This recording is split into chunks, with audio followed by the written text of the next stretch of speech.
In my opinion, Harley Quinn is one of the most fascinating characters in the Batman mythos, especially her ever-evolving relationship with the Joker. And when she's adapted for new work, I'm always curious with how her turn from psychological professional to insane sexy clown girl is handled. However, since her debut in Batman the Animated Series, we haven't really seen Harley Quinn's origin story really delved into in greater detail. And also, despite being one of DC's most popular characters now, there hasn't really been what I consider to be a definitive Harley Quinn story. But I think DC was able to kill two Robins with one crowbar with the release of this book, Harleen. And wow, it is insanely good. One big complaint that I've had with most of DC's recent depictions of Harley Quinn is that they tend to treat her like a female Deadpool and gloss over her more tragic aspects. As a part of DC's Black Label imprint that allows for creators to tell darker stories in self-contained alternate universes, Harleen focuses in on Dr. Harleen Quinzel and does a deep dive into how she fell for the Joker and how he was able to manipulate her into a life of crime.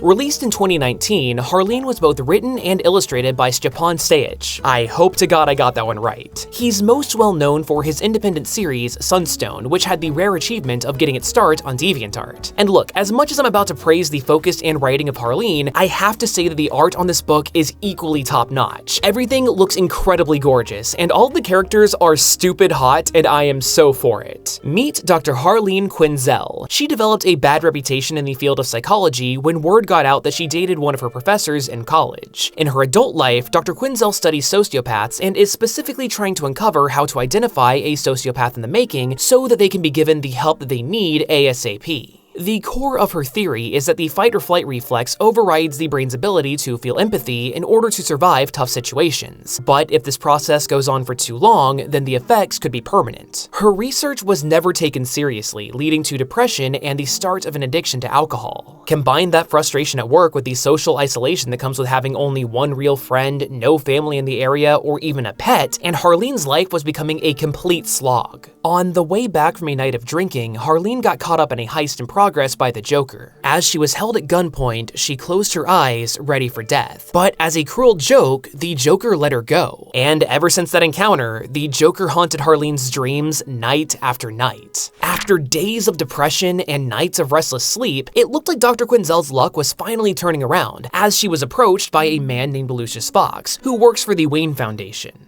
Due to Mr. Wayne's personal history with crime in Gotham, he's looking to fund any venture that could provide a plausible way in reducing it. As such, Mr. Fox offered Dr. Quinzel a grant to continue her research. Additionally, with the Wayne Foundation's resources, Harleen was able to get a position at Arkham Asylum where she would be able to interview some of its most heinous criminals in a one-on-one setting. The future was looking bright, but Dr. Quinzel's first day also coincided with the Joker's arrival at the facility, which filled her with a bunch of anxiety. To make things worse, Harleen immediately started clashing with the head of the asylum, Professor Hugo Strange. He thinks that Harleen's hypothesis is a load of bull, and that her being there would only make the rest of the staff's job more complicated, but he's willing to tolerate her as a favor to Mr. Wayne. Furthermore, Dr. Quinzel's positive new outlook was further beaten down when she discovered her small, windowless office, complete with a misspelled name on the door. But still, she tried to keep a positive outlook. For weeks, Dr. Quinzel looked over patient after patient, but she kept avoiding the Joker. After all, he was still haunting her dreams every single night. But of course, she couldn't keep putting him off forever. So Harleen did her due diligence by looking over the data that was on hand. For years, doctors have come and gone from Arkham Asylum hoping to become famous by having a breakthrough with the Joker. But as she watched the tapes of their interviews, Harleen noticed that the Joker never actually gave his doctors anything real to work with. It was all just an act. But on one tape of the Joker being captured, he said something that really resonated with Dr. Quinzel's prior research. "We're all monsters in a civilized cage. It just takes the right kind of pain and fear to break the lock." After days of immersing herself in the world of Joker-related research, Harleen's nightmares got even worse, and nothing was stopping them. Pills, chiropractic adjustments, every home remedy known to man,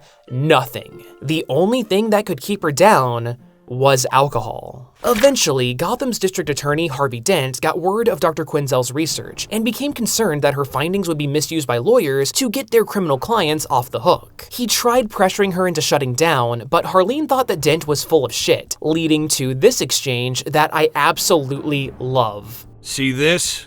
It's a double-headed coin. Heads on both sides. It was given to me by a mother whose daughter was killed by a paroled criminal. She said, "You take this, Mr. Dent. You keep it as a reminder. These monsters will try to convince you they change their ways, that there is a good side to them. But they are like this coin. They may spin and they may fly, but when they land, they'll only show you more of the same." See, I bet that story works real well at your election fundraisers. It's punchy, it's got a nice little gimmick with the double-headed coin. But here's the thing with double-headed coins. They're not real coins, just like your little metaphor. They are a fancy bit of bullshit made to deceive. Get yourself a regular old coin, Mr. Dent. It may make you see the world differently. Oh, and I'm not backing off.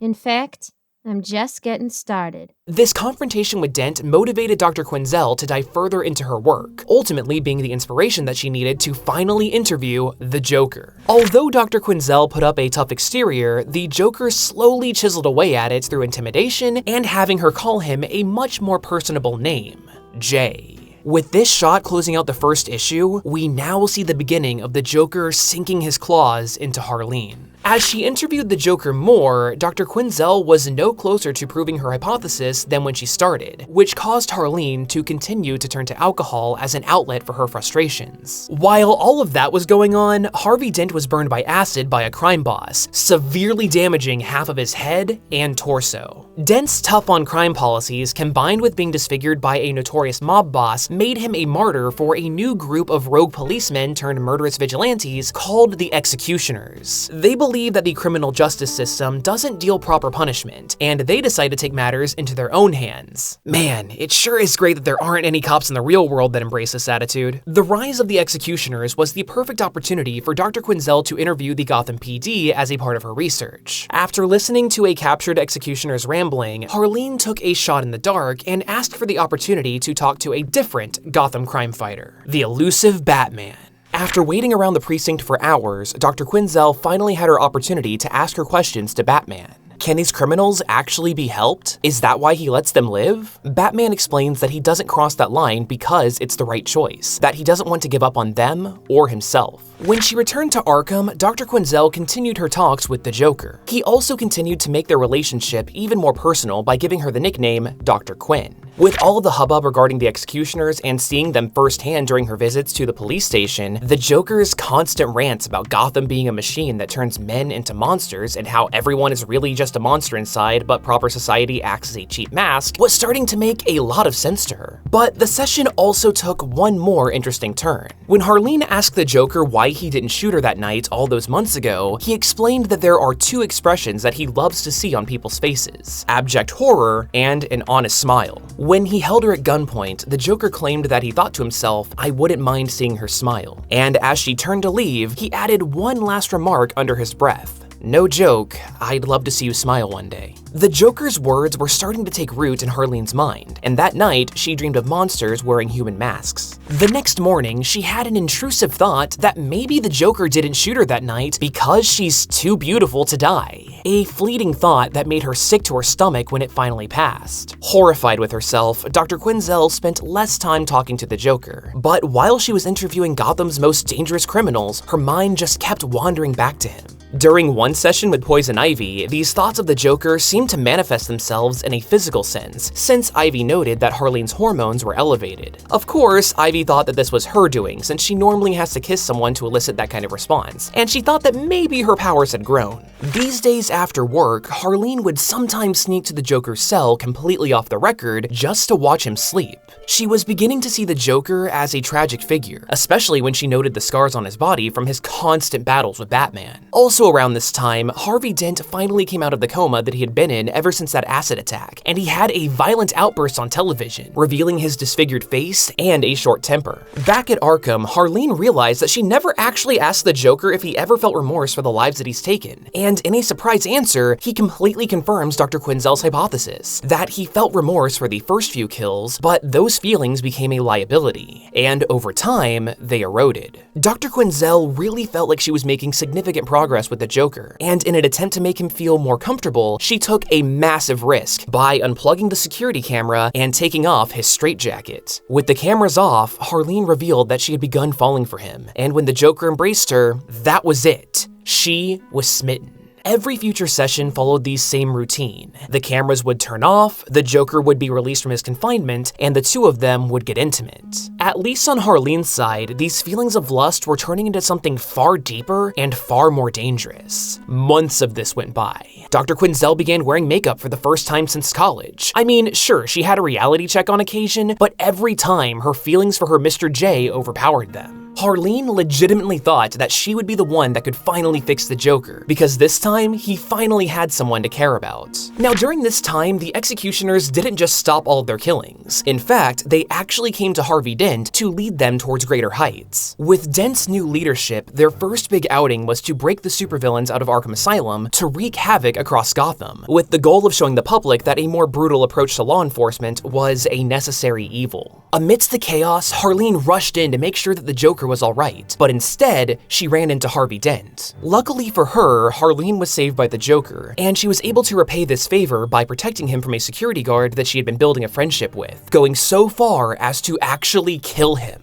Harleen had finally crossed the line. Now that she was a murderer, Harleen escaped with the Joker, and we later find out from Batman that the Crown Prince of Crime had been manipulating Harleen this entire time, as he had gotten his hands on her research before their very first session. All of the stuff he spouted during those interviews wasn't the truth. It was all just Dr. Quinzel's research reworded and spit back out to her. All Harleen ever was simply a pawn and a ticket out of Arkham. And as they say, the rest is history. In my opinion, this is the greatest Harley Quinn story that we've gotten thus far. It really dives into her origins in a way that we hadn't seen prior, and really, this would make for an amazing movie. It just writes itself.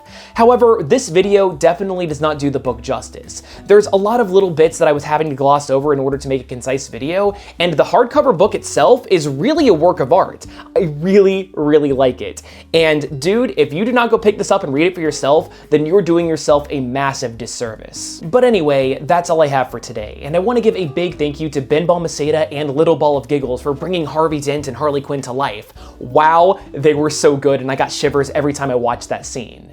But if you like this video, then why not consider subscribing, or even watching another one? I mean, if you like this, then you probably like Harley Quinn, so maybe watch the video that I did on the best Harley Quinns in all the various mediums? I don't know. Dude, it's been tough lately. Please, watch another video. I could really use it. I'm begging. But anyway, I hope you learned at least a little something new, and hopefully, I'll see you next time.